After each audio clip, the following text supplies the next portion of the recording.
What's good, world? Welcome to New to the Game podcast, the podcast for the casual NBA fan. I'm the Black Thumb, and this is my man, Ayati. And we're here to have a great time and talk a little bit about the league we love, the National Basketball Association. And so we thought what would be really great is to actually do our first episode as our third episode. Yeah. So today we are going to essentially get to know us a little bit better and kind of see how this podcast has come together. Anything else you want to add before we get into it, Ayati? Hi! That's pretty much it, bro. I just had to do that. So I thought what would be a cool place to start is let's talk a little bit about how we met. Yeah. So I guess I'll start. So I'm an alumni of Xavier University of Louisiana, down in New Orleans, Louisiana, historically black college and university. Had like the best time, had the time of my life, ladies and gentlemen. It was an amazing experience. But how James and I met was because of Hurricane Katrina. So I was going into my sophomore year at Xavier, and Hurricane Katrina hit. I was displaced for a couple of weeks in Baton Rouge, and ended up coming out to California under the auspice that I was going to train, because I played tennis. I played tennis in college as well.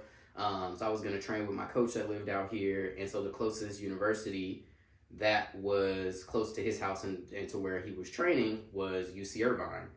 And that is where I met this man right here. And take it away, bro.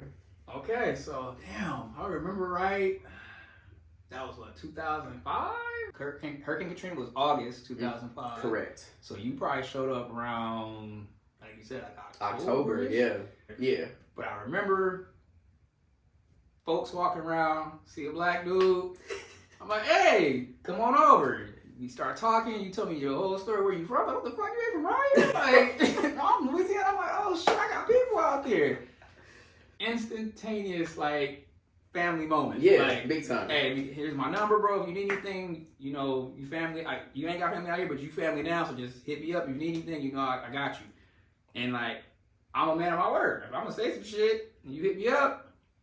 You know how it is. Yeah. We have been linked. yeah, ever since. Shout out to your old clothing line. Yay! So this was the way it was for me. So this was my mindset going into UC Irvine. Because so I was a student athlete. And so I saw like this opportunity at UC Irvine to kind of step outside of that role. And I just remember us, like we just turned up so much that entire quarter. I had the time of my fucking life. Yeah. Like, it was so great. And I think, like, that time for me, it was one of those moments where it's like, you know, because we've all gone on, like, trips, like, you know, when we were kids, like, whether it was a field trip or an overnight field trip, or whether, you know, you went to, like, a conference or something or whatever. Like, we've all done things, or whether you went to camp or whatever for a summer or whatever.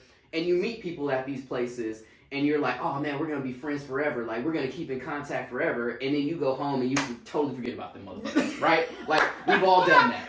Like, everybody can relate to that. Everyone has done that at some point, whether it was a sports camp or a nature camp or a religious camp or a, you know, whatever kind of camp, exercise camp, whatever network kind of camp. Event, network event. Oh, yeah, we definitely got to talk about, you know, and then you'd be like, all right, I'm never going to talk to this motherfucker again, right? What I knew after meeting you for that 10-week period, because I met a lot of people, met a lot of great people at UC Irvine, developed some really great relationships while I was there, but you are the only person from UC Irvine that I keep in contact with on a regular basis. And so fast forward to... That might be two-way. You understand? Yeah. I went to UC Irvine, and I'm like, damn, it's like Terry, the only motherfucker I really keep in contact from UC Irvine. And I was just on a daily, weekly basis. I was a substitute teacher at this time. I was a temp. I just showed up for 10 weeks, and I was on a contract and had to go back. You feel me? Like, shout out to my Anteater family, though. We still tight. But that time was so dope because, number one, like, it was the first time really in my life that I got an opportunity to kind of like just kind of let my hair down and just like have some fun and just and not really be so stressed out about academics or so stressed out about athletics, right? And trying to hit these checkpoints and these goals, right? But it was also like I got to see my first concert, right? Like, remember we got to see Kanye. That was Kanye. Yes. And Keisha Cole opened up for him. Yes. Lupe Fiasco opened up for him. Yeah. Like, that was a really dope concert. That was a really dope concert. She opened for that one. She did. That shit was a lit ass concert. So like that entire time was just a really, really great time for me.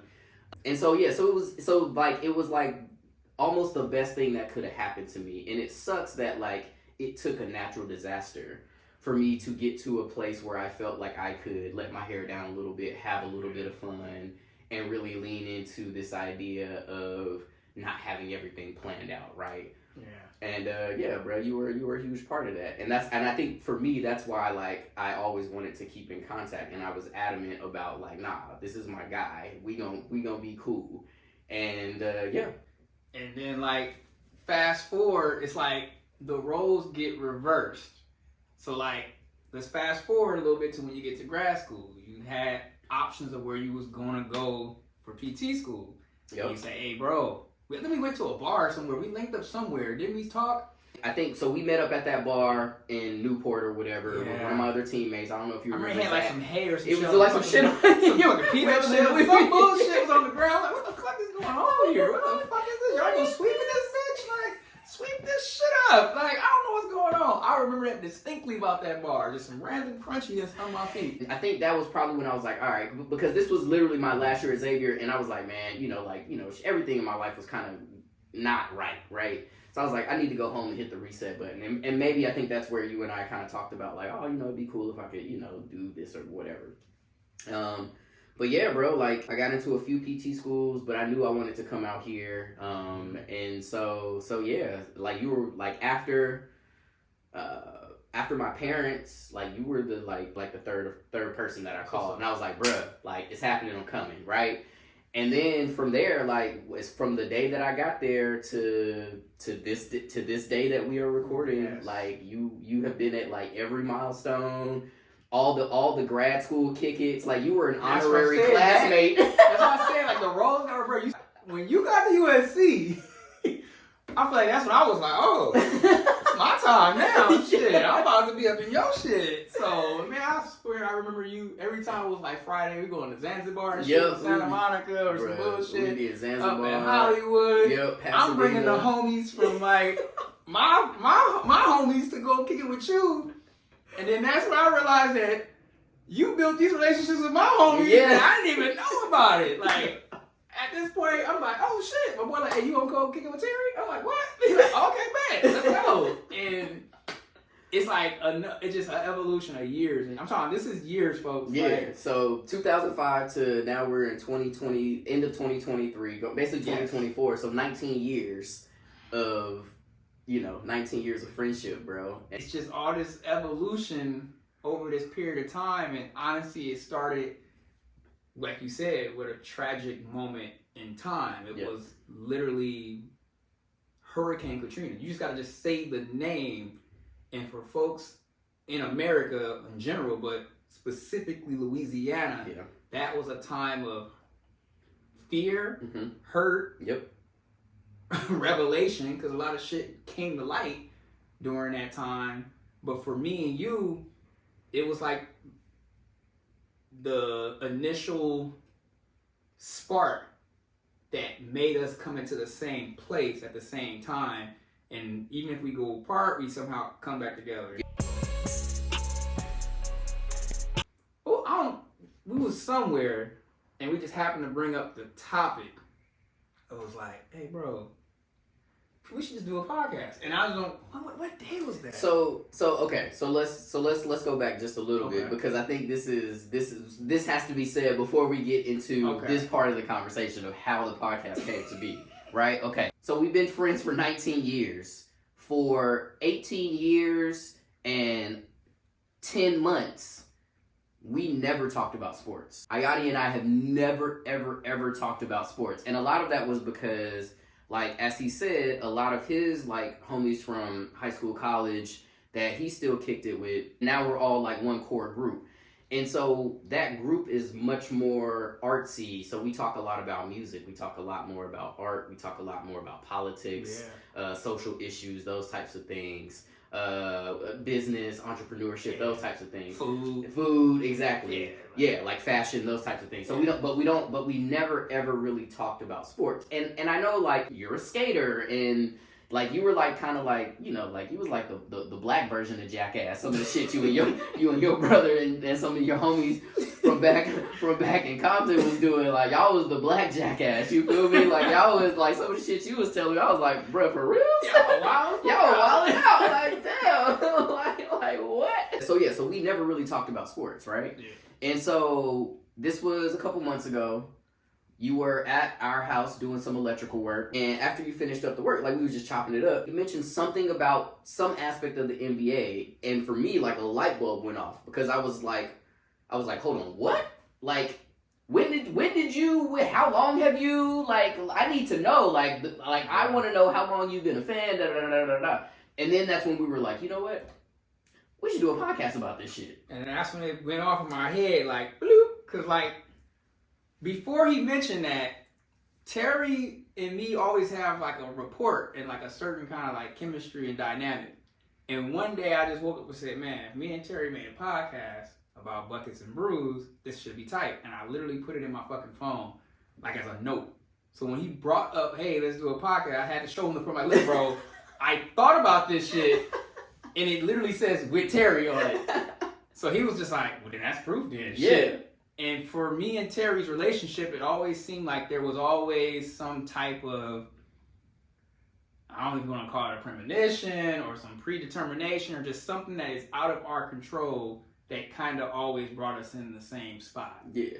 And I'm just like, well, maybe it was meant to be. Yeah. Because I feel like if it wasn't for that moment that was so fucked up for so many people, we probably would never have crossed paths, even though I got family in Louisiana. Right. Like that's the crazy part. It would have made deep family in Louisiana. Yeah, the threads would have been even thinner for us to meet in that situation had not Hurricane Katrina happened. Like there's a chance that maybe we meet at a Mardi Gras, right? Maybe. Exactly. Maybe, but maybe not.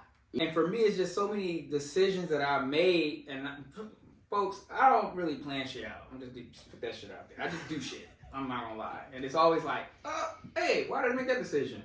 Even me going to UC Irvine was basically because like, oh, these motherfuckers give me more money. Like all my friends went to Cal State Long Beach, and that's where my black ass was gonna go too, because I only got into the two schools. All my homies went to Long Beach, and I decided to take my ass to Irvine by my damn self. I could have went with all my homies, but I went by my damn self chasing a bag. A financial aid bag. So imagine if I didn't make that decision. I took my ass to Cal State Long Beach, and then Hurricane Katrina happened, and we would have missed each other. Because let's say you still would have went to Irvine when the event happened. Right. Now my ass is in Long Beach. Correct. It's like all these little small decisions that didn't make sense for me back in the day, and I'm sometimes get frustrated. When you haphazardly make decisions in your life, you get mad about that shit when you get hindsight. You be 2020, like, damn, why the fuck I do that shit? And sometimes you need to justify or make sense of your story. And with the relationship that I got with Terry out of this, and especially where we at now, I'm fucking shooting shit on the internet. I'm like, fuck it, bro. That was what's supposed to happen. Sometimes I feel like there's a lot of shit out of my control that don't make sense. But when you let shit pan out, the ripples make sense. Like the direction makes like either an arrowhead or a bullseye. And you're like, well shit. It just makes you come to terms with things that may have been tough in the past, or it makes you more relieved that your path went a certain way. If that's what it took, then that's what it took. Because we fucking almost 20 years in the game now. So I'm just like, I couldn't see no other way, brother. Yeah, it's crazy to look back on our friendship and how thin the threads were to begin with, that it even started, and then to see it grow and develop. It's just like, wow. Okay. Damn, that's like, bro, we've been friends almost as long as LeBron's been in the league. Exactly. He was already still balling. He was just starting his balling. He's been this motherfucker the whole time. He's still playing when we were building a friendship. That's amazing, people. I understand how long LeBron been playing. Y'all know.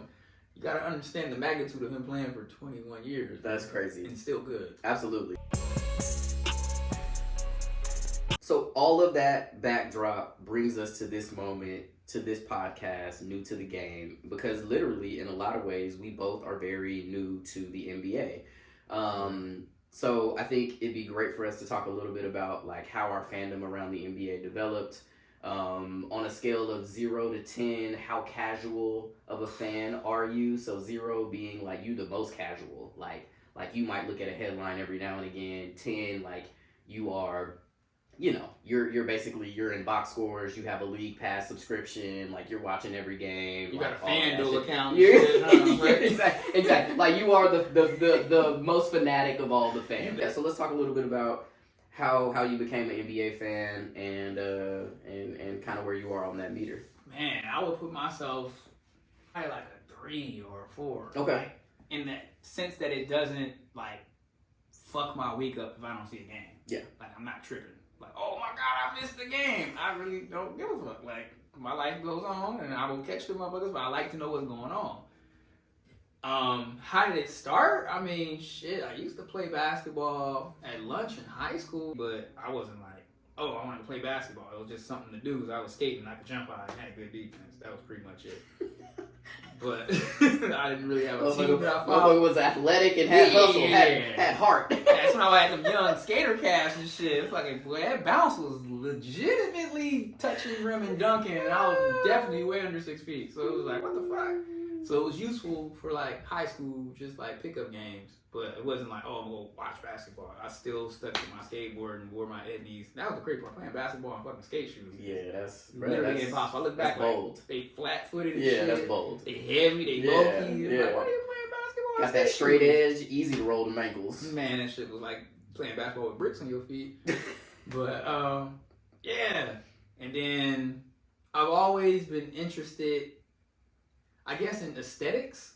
Okay. So I didn't like the idea of purple and gold like when I was younger. I don't want to wear that shit. So when we had like a high school talent show, we used to have a group, PCs, made 2 albums in high school. Yay! You know, this is like early 2000s. It's like making actual hard CDs and shit, trying to sling them shits.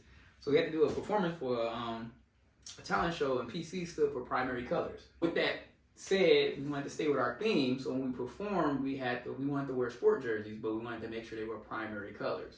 So some guys were from Inglewood, so they definitely wore their Lakers. I was from Compton. In my mind, Compton is a whole different city than Los Angeles. It's not even in the same county. It was like, fuck that shit. We ain't rocking that. I'm gonna wear red and blue because Compton is red and blue. So I'm gonna get my Clippers jersey on. Do you mean Democrat and Republican? This is back in the early, it's a different demographic in Compton now. But back in the early 2090s, that shit was a scary place to be. So I was like, I'm gonna rock red and blue and I'm gonna do my performance. So I got me a Clipper Odom jersey. But fast forward, I always kept the Clippers in the back of my head. So I started really watching when Blake Griffin got on the fucking team. Okay, that makes sense. We still were a losing team, but it was fun watching Blake Griffin jump over motherfuckers. Like, it was amazing. That was some fun basketball.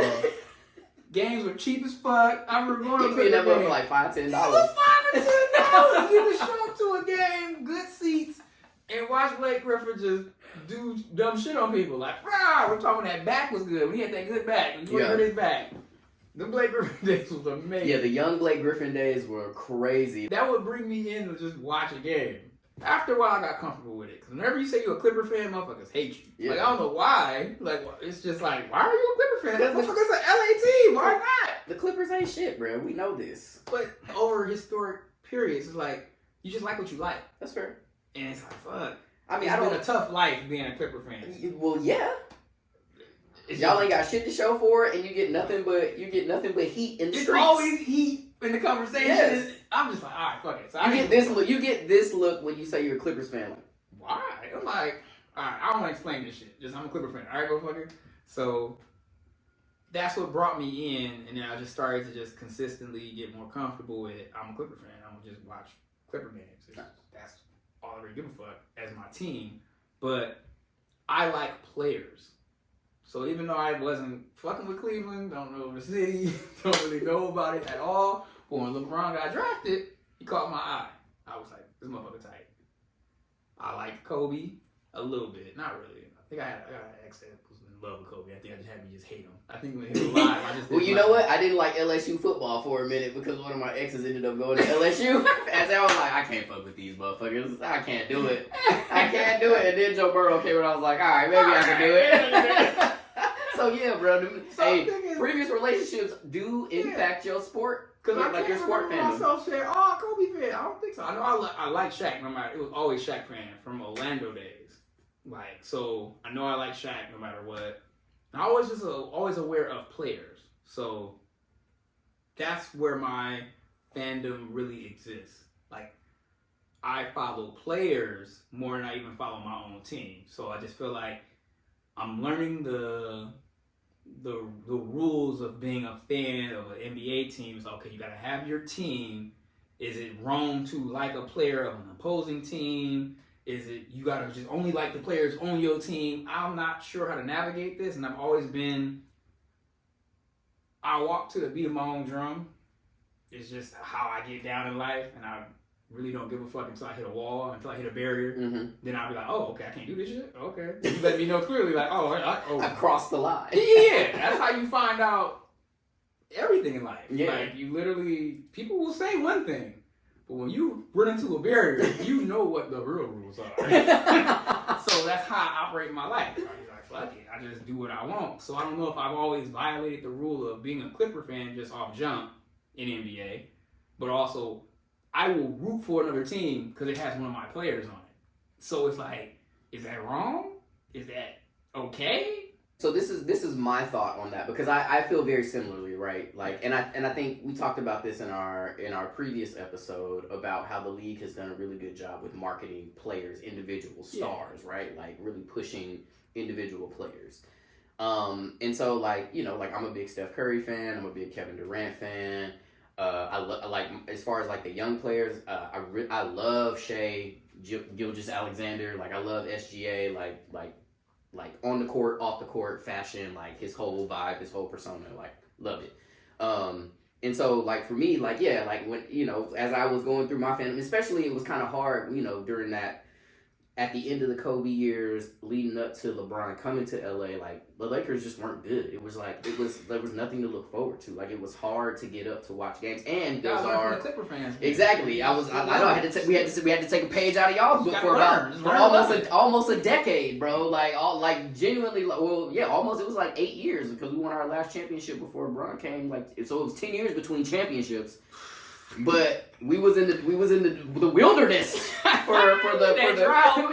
Yeah, we was out there like that drought, thirsty for a win. And so during that time, like yeah, like I picked up on so I was a big OKC fan because of KD, right? Yeah. And then I became a Golden State Warriors fan because I was because of Steph and all of them. Like I really wanted to see them succeed.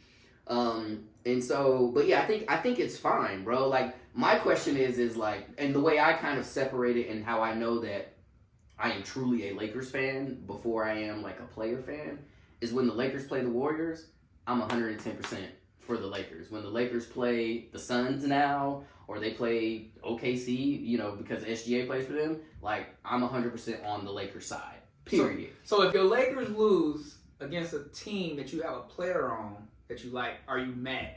Yes.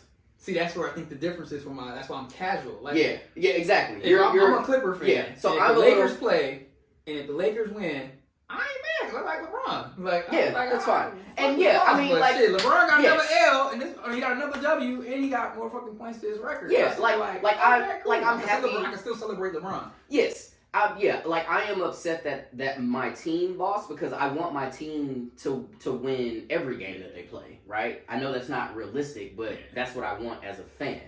But yeah, I'm not gonna hate on Steph or KD, or maybe it depends. But for the most part, I'm like, oh, you know what? Okay, we can do it. I'm happy that Steph and them were able to do it. I'm happy that KD and them were able to do it, right? Like generally speaking. And I think that for the way I come into NBA fandom is kind of how I was as a skater. Like you did shit, of course, competitively against other people, but it wasn't a competitive sport. It was more like I the analogy I use for skateboarding is like you're a painter. You're doing shit because you think this shit look cool. You doing this real because you think that shit gonna look good when you land it. Or it's just the satisfaction of you accomplishing that shit. So I think we don't really give a fuck if I did some shit better than this motherfucker. The only time we did competitive shit when we play like it's almost a game of horse, but it's called skate. And the letters is SKAT. And you gotta land trick after, you gotta match tricks. Yeah, Barracks do one every year, but it's like, you don't really give a fuck if you lose. Yeah, like the community, it's more of a community than it is a competition. You celebrate motherfuckers when they bust some tight ass shit. Mm-hmm. And that's kind of how I come into this NBA shit. And that's just how I am. It don't really bother me that my team is losing. And I think I can't shake that. Like, it's like you said, it's that community, it's us in the community rather than my team gotta beat your team. And I'm like, if that's wrong for how I approach basketball as a fan, man, fuck it. That's just what it's gonna be, because I'm gonna continue doing it that way that makes it enjoyable for me to watch. And but I mean, that's all that matters, bro. Like, yeah. and I think that's really the point of this podcast, right? Like, the point of this podcast is like, we want, like, this podcast is genuinely for people who are just getting into the NBA and don't really know much about the league. And like, because we're in the same boat. So I will say, total disclaimer, I am on the scale probably at like a 7. See, yeah, we so different like ends of it. Yeah, so I think, and that's why I think this works, because like, you're gonna say outlandish, wild shit on here, which is gonna be incredible, and I can't wait to hear it. And I don't know all the facts, because, you know, like, I watched a lot of these games growing up. But because I started, you know, like, I started watching NBA games with my dad, like, in the mid to late 90s. And then, like, I really got into it when, like, Allen Iverson was everywhere, right? Like, he was, like, that dude. And then from there, that morphed into kind of my Lakers fandom, Shaq and Kobe years, that type of stuff.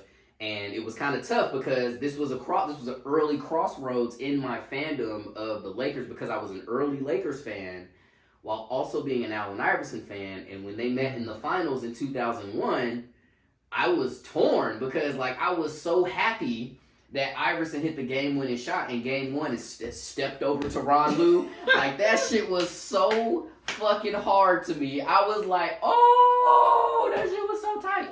And then, obviously, they lost 4 straight games. The Lakers won the championship, and it was, you know, they never got back, right? Like, okay, so you know, these things happen. Love you, AI, because he was still, but to me, like, what AI embodied to me was, like, you know, like, he played with a chip on his shoulder. He didn't shy away from contact. He played through injuries. Like, he had a toughness that I wanted to embody. Obviously, I didn't play basketball. Tennis was my sport. But I wanted to embody a lot of those things in my own athletic pursuits. Yeah. And so that's why I was drawn to AI. Plus, he had, like, a fashion about him. He was so unapologetically himself. And I think at that time in my life, like, I wasn't ready to be that person, right? Yeah. And it's still taking me some time to, like, really feel like, okay, who is the most authentic version of Terry, aka the Black Thumb, right? Yeah. And so that's really how my fandom started, and then it kind of morphed into the Lakers, and then obviously they went on, like, a run in the early 2000s that really just entrenched me. But as I got deeper into my fandom for the Lakers, like, the league started to evolve, and they started to, you know, obviously David Stern came out with, like, the dress code in response to Allen Iverson being who he was, and, you know, bringing what they thought was a thug element to the league. So they tried to clean it up. And now the evolution of that is, like, now the tunnels are a runway, right? Yeah. And so, but also just, like, all of the drama, the on-court drama, the off-the-court drama, like the real drama, the fake drama, like the fabricated drama. Like, I love every aspect of it. And to your point, like,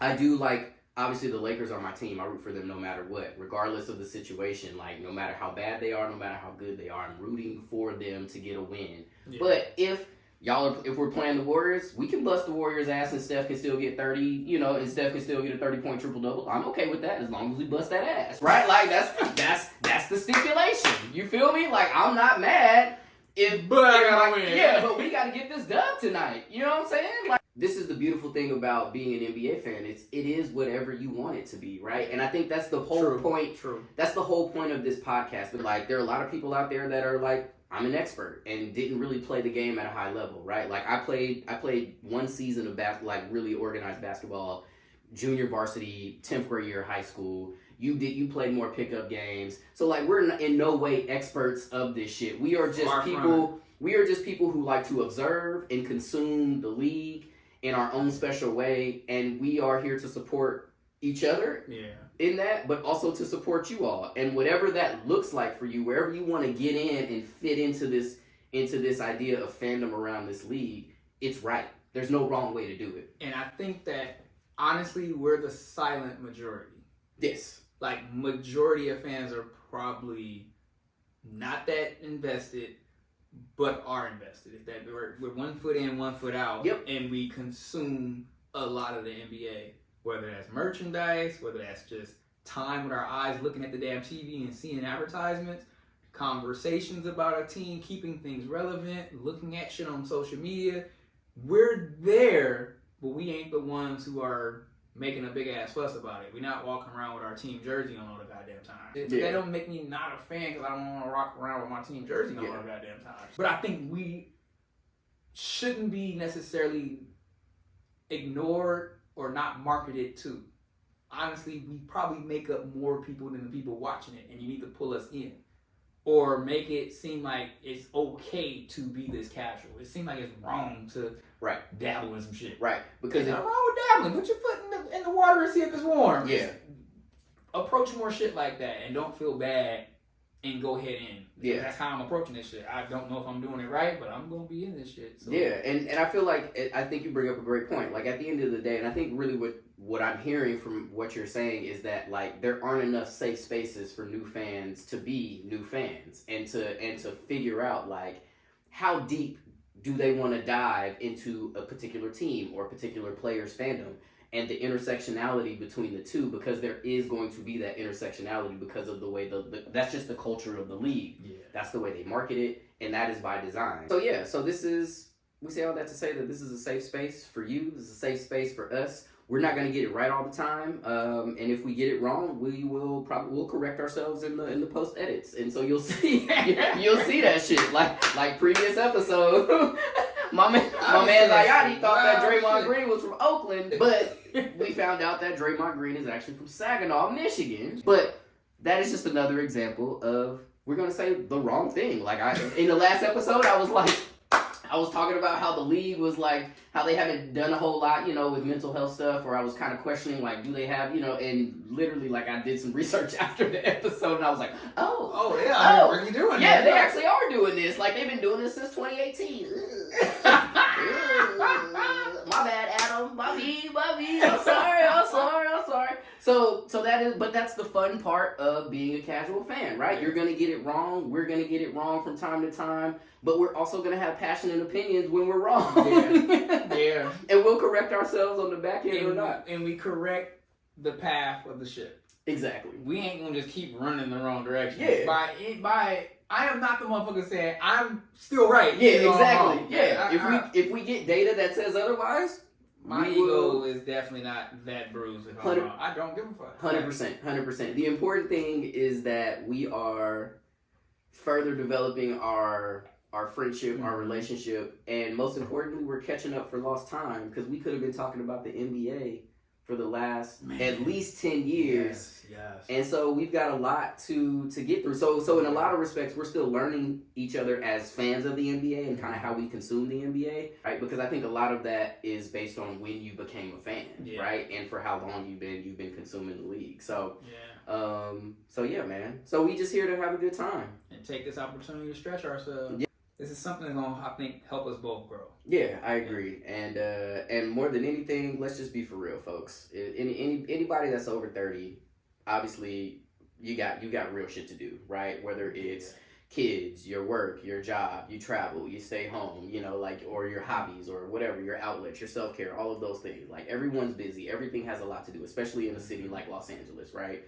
And so it gets harder as you get older and as your life gets busier to find time to kick it with the homies and to spend quality time, right? And so I think this is a big part of that for me as well, is that like we have built-in scheduled time that we get to kick it and connect on a real and meaningful way over something that we love. And what I think is really unique, is going to be unique about our podcast, is that yes, we're going to talk a little bit about things that are happening on the court, but we are going to be big on tangents. Like, we're going to be kind of all over the place, and we are going to be talking about things in the intersectionality of the league and how it connects to life. Talk a little bit more about that. And I'm hoping that's a common theme. Like, it's going to be the peripheral.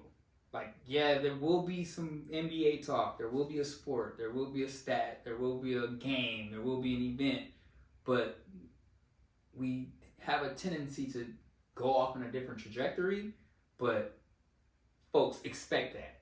Don't think that's going to be a random occurrence. That it will happen often, and we will stay there and explore that and get comfortable in those tangents, those other maybe uncomfortable topics that other people aren't willing to talk about, or they purposely avoid. I mean, that's why I said it's gonna stretch us and it's gonna grow us, because like you're gonna be like, damn, is this a sport talk or is this deeper? This is deep shit? Like, are you talking about spirituality? Exactly. I mean, if you're looking for the box scores, or you're looking for like some tips on your bets, you're probably not gonna get them shits here. But for me to do it where I actually feel comfortable and I enjoy it, and I'm walking in my strength, it's gonna be in those like, damn, why are you talking about that part of it? Yeah, I'm gonna talk about motherfucker locks in one game. Like, I'm gonna talk about this motherfucker here. I'm gonna talk about the shoe game. I'm gonna talk about the deal or the peripherals. So just expect that, and don't shy away from it. If it's something, even if it's not your normal, cup of tea, give it a sip and see how it tastes first. Don't just judge it off jump. Like, I don't want to hear the sport. I want to hear the scores. Like, don't just dismiss it so quickly. For us, we are truly here for the casual fan, and like ourselves, most casual fans, or at least what I imagine most casual fans are more into, is the intersectionality, right? Yeah. Like my wife cares. The only way I can get my wife to pay attention to the NBA is if I talk about off-court drama. That's the only way she'll pay attention. That's it. Like, and I love it, because it's like, ooh, I have somebody to like talk about this drama with, right? Like, so she was really like into the whole Draymond Green situation, right? Like, she was like asking for updates, like, well, so what's going on with him? When is he coming back? Yeah. But it wasn't because of the basketball element of it. It was because of kind of this idea of mental and emotional health, right? And we touched on that in one of our previous episodes. And so I think that's where most casual fans are.